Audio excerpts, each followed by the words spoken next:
Hola, mi nombre es Yannelis Laborda Wynn y les voy a presentar el artículo de Juan José Morrone del 2022 titulado Cuando la filogenética y la biogeografía se encontraron, Willi Hennig, Lars Brunding y las raíces de la filogenética y la biogeografía cladística.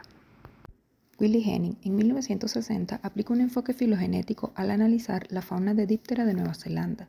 Pocos autores apreciaron el valor de este trabajo, sin embargo fue traducido 6 años más tarde, y junto al trabajo de Lars Brunding de 1966 de relaciones transantárticas basadas en mosquitos quironómidos, se consideran los trabajos más importantes a la hora de analizar la historia de la biogeografía.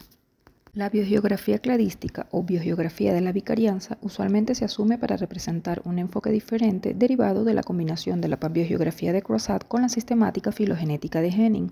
En décadas recientes, pocos autores han utilizado el término biogeografía filogenética para referirse a los métodos que implementan biogeografía cladística, mientras que otros han continuado utilizándolo en el sentido original de Hennig y Brunding.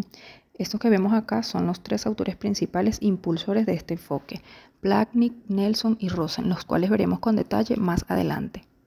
A partir de la diversidad de opiniones sobre el uso del término biogeografía filogenética, el autor aborda tres preguntas. ¿Qué es realmente la biogeografía filogenética? ¿Es diferente de la biogeografía cladística? ¿Cuál es el lugar de ambos enfoques en la biogeografía contemporánea? Para responder a estas preguntas, el autor examinó la historia temprana de la biogeografía cladística y la filogenética y cómo diferentes autores adoptaron o criticaron cada enfoque. Luego discute ambos enfoques en la biogeografía evolutiva contemporánea.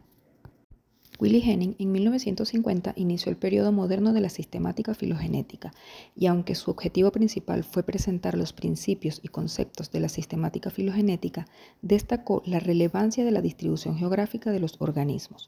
En su publicación de la fauna de díptera de Nueva Zelanda, como un problema geográfico y sistemático, postuló que las cuestiones geográficas y zoológicas se pueden abordar analizando la fauna de díptera.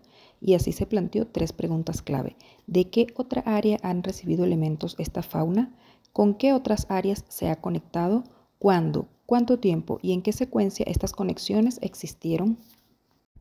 El procedimiento seguido por Hennig fue examinar la información filogenética disponible de los taxones de Nueva Zelanda y buscar el grupo hermano de cada taxón. Luego, ir incluyendo más grupos en el árbol filogenético hasta encontrar una especie o grupo de especies que no estuvieran en Nueva Zelanda y que, por ejemplo, se encontraran en Australia o Sudamérica. Luego, establecer dónde están los linajes filogenéticos de los grupos de especies monofiléticas endémicas de Nueva Zelanda y así establecer patrones biogeográficos generales.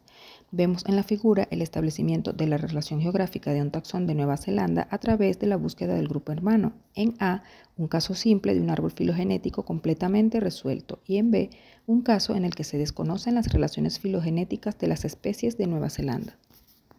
Hennig en 1960 aplicó la regla de progresión en los grupos que habitan en las áreas estudiadas y basado en las relaciones exhibidas en los árboles filogenéticos, Hennig postuló las dos situaciones siguientes como posible, las cuales se observan en las figuras A y B. En A, taxa subordinados en Sudamérica de grupos ampliamente distribuidos en Australia, Nueva Zelanda o en B, taxa subordinados en Australia, Nueva Zelanda a partir de taxa distribuidos en Sudamérica. Las relaciones filogenéticas representadas en un mapa muestran las áreas donde las especies se distribuyen, marcando así el inicio de la biogeografía cladística y filogenética.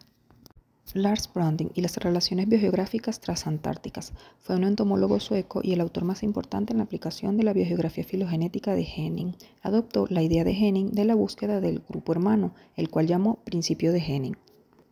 En su trabajo donde evaluó las relaciones transantárticas y su significado evidenciado por mosquitos quironómidos, Brunding examinó las relaciones biogeográficas de Australia, Nueva Zelanda, Sudamérica y Sudáfrica y en su monografía proporcionó una clara presentación de los principios de la sistemática filogenética y una revisión de los tratamientos de las relaciones biogeográficas transantárticas realizadas por Joseph Hooker, René Jennell y Philip Darlington, quienes habían postulado que los taxas australes habían evolucionado en las áreas del norte y luego se dispersaron hacia el sur en un trabajo titulado Biogeografía del extremo sur del mundo.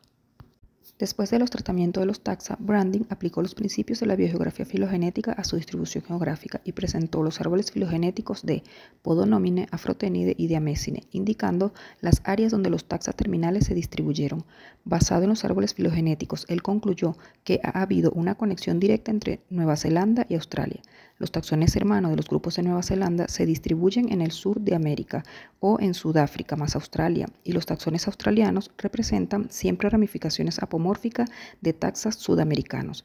Entonces, él postuló que la Antártida había ofrecido dos conexiones separadas para Nueva Zelanda y Sudamérica, como se observa en la figura.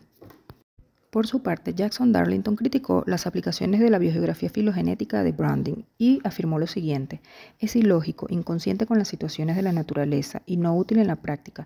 Henning al menos aplica esos conceptos con cierta moderación, pero Brandig los aplica sin restricciones. Su discusión sobre principios y aplicaciones del cladismo es tan arbitraria que debo pensar que su uso principal podría ser para advertir a los lectores contra el tema, y su geografía implica un análisis adicional injustificando supuestos que conducen a conclusiones poco realistas sobre la historia de la Antártica. Posteriormente, Brandig en 1972 asumió las críticas de Darlington como una respuesta a su crítica por el trabajo Biogeografía del Sur del Mundo, y lo criticó por ser incapaz de apreciar los principios filogenéticos y sus consecuencias metodológicas. Brandig concluyó que se malinterpretaban las conexiones fundamentales debido a la falta de pensamiento biológico directo. Por su parte, Nelson y Plotnick en 1981 encontraron muy interesantes los resultados de Brandig sobre la interpretación de los patrones de doble vicarianza entre Australia, Nueva Zelanda y Sudamérica. Para Nelson, la monografía de Brandig fundó el enfoque cladístico o biogeografía de la vicarianza, y que Brandig revolucionó la biogeografía, lo cual daba más entendimiento a la evolución que lo que le proporciona la paleontología. Peter Ashlock, reglas de biogeografía filogenética. A pesar de ser un sistemático evolutivo y no filogenético, él encontró que las contribuciones de Henning eran los artículos más importantes que habían aparecido sobre el tema de biogeografía histórica, y formalizó la biogeografía filogenética de Henning en 4 reglas: regla de progresión, regla intermedia filogenética, regla del grupo hermano múltiple y regla de secuencia de deriva. Ashlock en 1974 encontró que la biogeografía filogenética representa un enfoque dispersalista, por ejemplo, cuando se utiliza para inferir el centro de origen de un determinado taxón o el número de veces que un grupo ha cruzado una barrera geográfica cuando se dispersa a una nueva área. Gareth Nelson, de la biogeografía filogenética a la biogeografía cladística.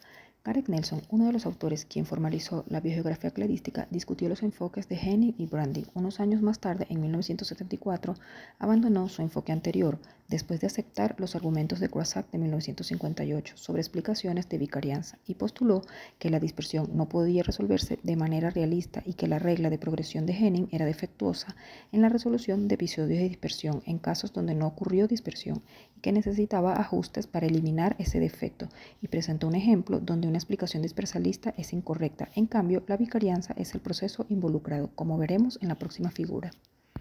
Nelson sugirió que se deben usar árboles filogenéticos para inferir las barreras o eventos de vicarianza. Este enfoque implica descubrir e interpretar eventos vicariantes compartidos por grupos monofiléticos y contrasta con las reglas vicariancistas de definir a priori un centro de origen. Vemos en la figura la división de una especie ancestral en 3 especies descendientes: la explicación vicariancista y la dispersalista. En A, una especie de amplia distribución. En B, la especie A se divide en A1 y A2. En C, la división subsecuente de A2 en 2 especies, A2A y A2B. Y en D, la explicación dispersalista, mientras que en E tenemos la explicación vicariancista. Don Ross en 1976 proporcionó un modelo de la biogeografía de la vicarianza para el Caribe basado en trazos generalizados para peces de agua dulce y algunos cladogramas de áreas como se muestran en la figura. Concluyó que las Antillas han sido la parte más baja de América Central y que los taxones de esas áreas evidencian un patrón de vicarianza que permite especificar eventos de dispersión para algunos taxones. No se asume la dispersión de manera prioritaria como lo hace la biogeografía de la dispersión. Ya para ir concluyendo, el autor se pregunta si la biogeografía filogenética y la cladística son diferentes o no.